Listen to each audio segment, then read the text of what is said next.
Hello ಸ್ನೇಹಿತರೆ, welcome to NTPC 12 minute show. So let's start our session. ಮೊದಲನೇ ಪ್ರಶ್ನೆ, ಆರಂಭಿಕ ವರ್ಷಗಳಲ್ಲಿ ಸೀಮಿತ ಶ್ವಾಸಾಸನವನ್ನು ಸಾಧಿಸಲು ಕಾಂಗ್ರೆಸ್ ನಾಯಕರ ವಿಧಾನ ಯಾವುದು? What was the Congress leaders approach to achieving limited self government in the earlier? ಇಲ್ಲಿ ಯಾವ್ದ್ರ ಬಗ್ಗೆ ಮಾತಾಡ್ತಿದ್ದಾರೆ ಅಂದರೆ ಇಲ್ಲಿ ಮಾಡ್ರೇಟ್ಸ್ ಮತ್ತು ಎಕ್ಸ್ಟ್ರೀಮಿಸ್ಟ್ಸ್ ಬಗ್ಗೆ ಮಾತಾಡ್ತಿದ್ದಾರೆ.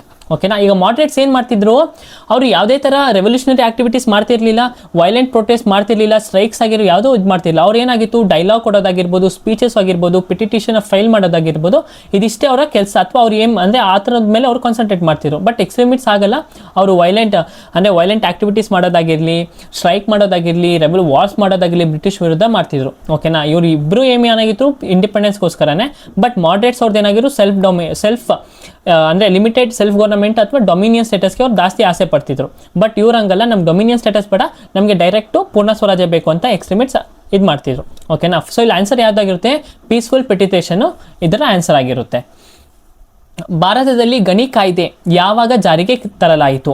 ಈಗ ಮೈನ್ಸ್ ಆ್ಯಕ್ಟ್ ಅಂತ ಬಂದರೆ 1952ರಲ್ಲಿ ಇದು ಜಾರಿಗೆ ಬರುತ್ತೆ. ಮತ್ತು mains and minerals development and regulation act ಅಂತ ಕರಿತೀವಿ. ಓಕೆ, NTPC ಕೇಳಿದ್ದಾರೆ. ಈ ಒಂದು ಕಾಯ್ದೆ ಯಾವಾಗ ಸ್ಟಾರ್ಟ್ ಆಗುತ್ತೆ ಅಂದರೆ 1957ರಲ್ಲಿ ಸ್ಟಾರ್ಟ್ ಆಗುತ್ತೆ. ಸೊ ಇಲ್ಲಿ ಯಾವುದಾಗಿರುತ್ತೆ ಆನ್ಸರು, 1952ರಲ್ಲಿ ಮೈನ್ಸ್ ಕಾಯ್ದೆ ಅಂದರೆ ಭಾರತದಲ್ಲಿ ಗಣಿ ಕಾಯ್ದೆ ಎನಾಕ್ಟ್ ಆಗುತ್ತೆ, ಜಾರಿಗೆ ತರಲಾಗುತ್ತದೆ. ಅಬ್ದುಲ್ ಫಜಲ್ ರಚಿಸಿದ ಅಕ್ಬರ್ ನಾಮದ ಯಾವ ಭಾಗದಲ್ಲಿ ಅಕ್ಬರ್ನ ಆಡಳಿತ, ಅರಮನೆ, ಸೇನೆ, ಆದಾಯ ವ್ಯವಸ್ಥೆ ಹಾಗೂ ಸಾಮ್ರಾಜ್ಯದ ಭೂಗೋಳವನ್ನು ವಿವರಿಸಲಾಗಿದೆ? ಈಗ ಅಕ್ಬರ್ನಾಮ ಅಂತ ನೋಡಿದಾಗ ನಮಗೆ 3 ವಾಲ್ಯೂಮ್ ಅಂದರೆ 3 ವಾಲ್ಯೂಮ್ ಆಗಿ ಡಿವೈಡ್ ಮಾಡಿದ್ದೀವಿ. ಓಕೆನಾ. ಮೊದಲನೇ ವಾಲ್ಯೂಮ್ ಏನು, ಆನ್ಚಿಸ್ಟರ್ ಆಫ್ ಅಕ್ಬರ್ ಬಗ್ಗೆ ಮಾತಾಡ್ತೀವಿ, ಅಕ್ಬರ್ನ ಆನ್ಚಿಸ್ಟರ್ಸ್ ಬಗ್ಗೆ ಮಾತಾಡ್ತೀವಿ. ನೆಕ್ಸ್ಟು ಅಕ್ಬರ್ನ ರಿಜಿನ್, ಅವರ ಒಂದು ಕಾಲದಲ್ಲಿ ಅಂದರೆ ಅವರು ಆಡಳಿತ ಮಾಡ್ತಿದ್ದ ಒಂದು ಕಾಲದಲ್ಲಿ ಏನೇನಾಯ್ತು ಅದ್ರ ಬಗ್ಗೆ ಡಿಸ್ಕಸ್ ಮಾಡ್ತೀವಿ. ಮತ್ತು 3ನೇ ವಾಲ್ಯೂಮಲ್ಲಿ ಏನು ಡಿಸ್ಕಸ್ ಮಾಡಿರ್ತಾರೆ, ಅಡ್ಮಿನಿಸ್ಟ್ರೇಷನ್. 3ನೇ ವಾಲ್ಯೂಮಲ್ಲಿ ಏನು ಅಡ್ಮಿನಿಸ್ಟ್ರೇಷನ್ ಬಗ್ಗೆ ಡಿಸ್ಕಸ್ ಮಾಡಿರ್ತಾರೆ. ಸೊ ಅದು ಯಾವ ಒಂದು ವಾಲ್ಯೂಮಲ್ಲಿ ಇರುತ್ತೆ, 3rd. ಸೊ ಇವೆಲ್ಲ ಯಾತ್ರೊಳಗೆ ಬರುತ್ತೆ, 3rd ವಾಲ್ಯೂಮಲ್ಲೇ ಬರುತ್ತೆ. ಓನ್ಲಿ 3rd ವಾಲ್ಯೂಮ್ ಬಗ್ಗೆ ಇದು ಅಕ್ಬರ್ ಪ್ಯಾಲೇಸ್ ಆಗಿರ್ಬೋದು, ಅಡ್ಮಿನಿಸ್ಟ್ರೇಷನು, ರೆವೆನ್ಯೂ, ಆರ್ಮಿ ಬಗ್ಗೆ ಎಲ್ಲ ಡಿಸ್ಕಸ್ ಮಾಡಿರ್ತಾರೆ.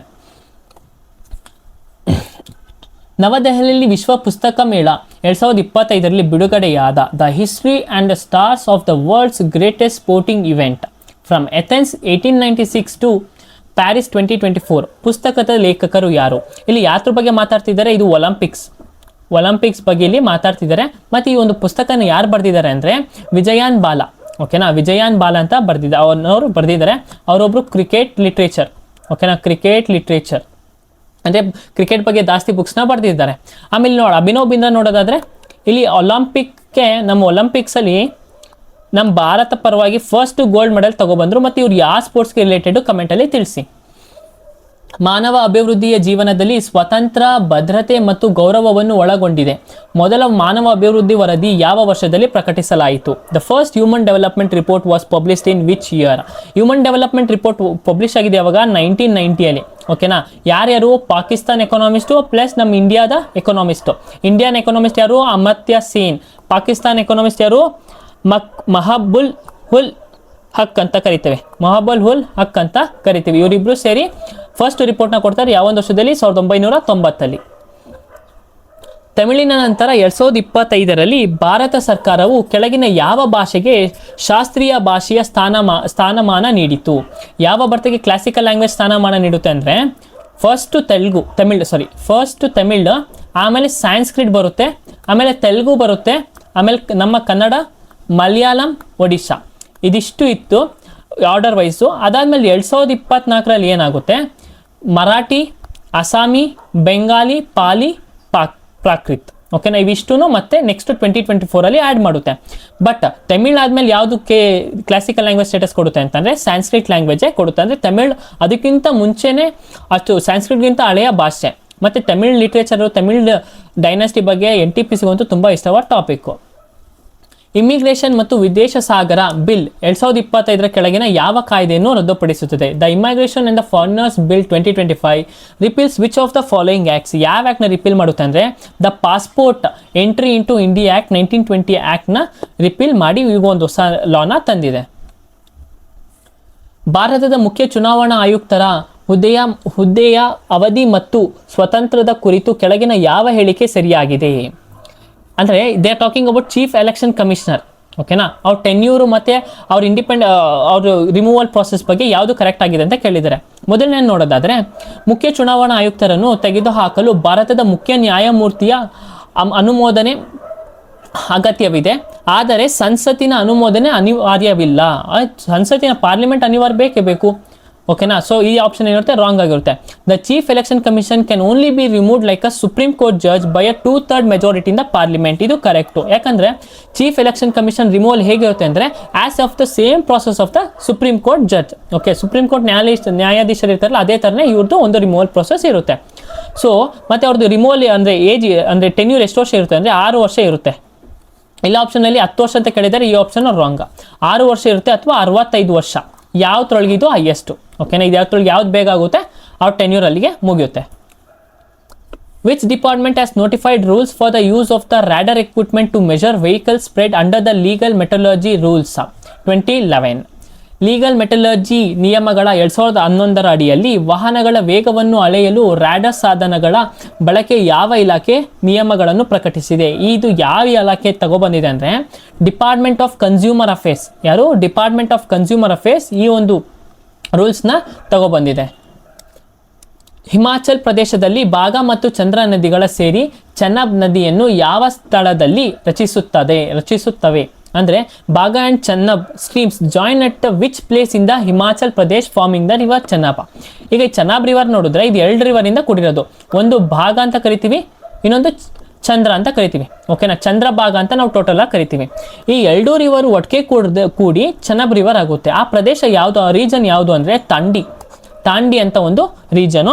ಆ ತಾಂಡಿ ಅಂತ ರೀಜನು ಎಲ್ಲಿ ಬರುತ್ತೆ ಅಂತಂದರೆ ಅದು ಲಹೂಲ್ ಆ್ಯಂಡ್ ಸ್ಪಿತಿ ವ್ಯಾಲಿಯಲ್ಲಿ ಬರುತ್ತೆ. ಓಕೆನಾ, ಇದು ಎಲ್ಲಿರೋದು? ಹಿಮಾಚಲ್ ಪ್ರದೇಶದಲ್ಲಿ ಇರೋದು ಲಹೂಲ್ ಆ್ಯಂಡ್ ಸ್ಪಿತಿ ವ್ಯಾಲಿ. ದಕ್ಷಿಣ ಪೀಠಭೂಮಿಯಲ್ಲಿ ಪುನರಾವರ್ತಿತ ಭೂಕಂಪ ಚಟುವಟಿಕೆಗಾಗಿ ಪ್ರಸಿದ್ಧವಾದ ದೋಷ ರೇಖೆ ಯಾವುದು? Which fault in the peninsula plateau is known for the recurrent seismic activity. Peninsula plateau ಅಂತ ಬಂದಾಗ ಇಷ್ಟು ಪೆನಿನ್ಸುಲಾ ಪ್ಲಾಟ್ಯೂ ಆಗುತ್ತಲ್ವಾ, ಇಲ್ಲಿ ಕೃಷ್ಣಾ ನದಿಯ ಟ್ರಿಬ್ಯೂಟರಿ ಯಾವುದು? ಒಂದು ಭೀಮಾ. ಓಕೆನಾ, ಭೀಮಾ ಮತ್ತು ಇಲ್ಲಿ ನರ್ಮದಾ ರಿವರ್. ಈ ಎರಡೂ ಮಧ್ಯೆ ಈ 2 ಫಾಲ್ಟ್ ರೀಜನ್ ಇದೆಯಲ್ಲ ಅದನ್ನು ಅಲ್ಲಿ ಜಾಸ್ತಿ ಅರ್ಥಕ್ವೇಕ್ ಆಗುವಂಥ ಒಂದು ಝೋನ್. ಓಕೆನಾ, ಬಟ್ ಇಲ್ಲಿ ನಾವು ಯಾವ ಆಪ್ಷನ್ ಆಗುತ್ತೆ ಅಂದರೆ Bhima fault is the best. ಜಾಸ್ತಿ ಆಗೋದಲ್ಲಿ ಭೀಮಾ ಫಾಲ್ಟ್. ಓಕೆನಾ, Bhima fault best. But according to NTPC Narmada fault is the answer. ಓಕೆನಾ, ಬಟ್ ಭೀಮಾ ಫಾಲ್ಟಲ್ಲಿ ಜಾಸ್ತಿ ಸೆಸ್ಮಿಕ್ ಆಕ್ಟಿವಿಟಿ ರಿಕರೆಂಟ್ ಆಗಿ ರೆಕಾರ್ಡ್ ಆಗೋದು. But according to NTPC Narmada fault is the answer. ಹಿಂದೂ ಮಹಾಸಾಗರದಲ್ಲಿ ಎಷ್ಟು ಆಳವಾದ ಸಮುದ್ರ ಕಂದಗಳು ಕಂಡುಬರುತ್ತವೆ ಅಂದರೆ how many deeps are found in the Indian ocean? Total deeps ನೋಡೋದಾದ್ರೆ 52 ಟೋಟಲ್ ಡೀಪ್ಸ್. ಓಕೆನಾ, 57 ಟೋಟಲ್ ಡೀಪ್ಸು. ಅದರೊಳಗೆ 32 ಸ್ಪೆಸಿಫಿಕ್ ಓಷನಲ್ಲಿ ಕಂಡುಬರುತ್ತೆ. ಇನ್ನು 19 ಅಟ್ಲಾಂಟಿಕ್ ಓಷನಲ್ಲಿ ಕಂಡುಬರುತ್ತೆ. ಇನ್ನು ಮಿಕ್ಕಿದ್ದು 6 ನಮ್ಮ ಇಂಡಿಯನ್ ಓಷನಲ್ಲಿ ಕಂಡುಬರುತ್ತೆ. ಓಕೆನಾ, ಎಷ್ಟು? 6 ಡೀಪ್ಸ್ಗೂ ನಮ್ಮ ಇಂಡಿಯನ್ ಓಷನ್ ಕಂಡುಬರುತ್ತೆ. ಈ 6ರಲ್ಲಿ ಜಾವಾ ಟ್ರೆಂಚ್ ಸಖತ್ತು ಡೀಪೆಸ್ಟ್ ಟ್ರೆಂಚು ಎಷ್ಟು ಅಂತ ಅಂದರೆ 787 ಮೀಟರ್ ಡೀಪ್. ಓಕೆನಾ, ಜಾವಾ ಟ್ರೆಂಚ್ ಇಂಡಿಯನ್ ಓಷನ್ನಲ್ಲಿ ಸಖತ್ತು ಡೀಪೆಸ್ಟ್ ಟ್ರೆಂಚ್. ಭಾರತ ಸರ್ಕಾರವು ಭಾರತದ ಅಲ್ಯೂಮಿನಿಯಂ ಕಂಪನಿ ಲಿಮಿಟೆಡ್ನ 51% ಷೇರುಗಳನ್ನು ಈಗಿನ ವೇದಾಂತ್ ಲಿಮಿಟೆಡ್ ಆಗಿರುವ ಸ್ಟೆರ್ಲೈಟ್ ಇಂಡಸ್ಟ್ರೀಸ್ ಲಿಮಿಟೆಡ್ ಯಾವ ವರ್ಷದಲ್ಲಿ ವಹಿಸಿತು? In which year of the following years did the government of India disinvest 51% of the shares of Bharat aluminium company limited to Sterlite industries limited now Vedanta limited? ಯಾವೊಂದು ವರ್ಷದಲ್ಲಿ ಅಂದರೆ 2001. ಓಕೆನಾ, 2001 ಇಯರಲ್ಲಿ ಮಾಡಿದ್ದೆ. ಅಂದರೆ ಡಿ-ಇನ್ವೆಸ್ಟ್ಮೆಂಟ್ ಪ್ರೊಸೆಸ್ನ ಶುರು ಮಾಡಿದ್ದು.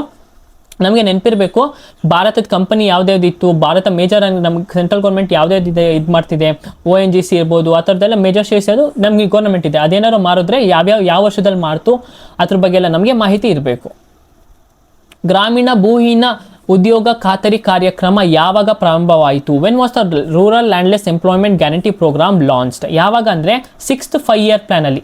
ಓಕೆನಾ, 6th 5-year plan date specific ಆಗಿ ಹೇಳ್ಬೇಕಂದ್ರೆ 1983ರಲ್ಲಿ.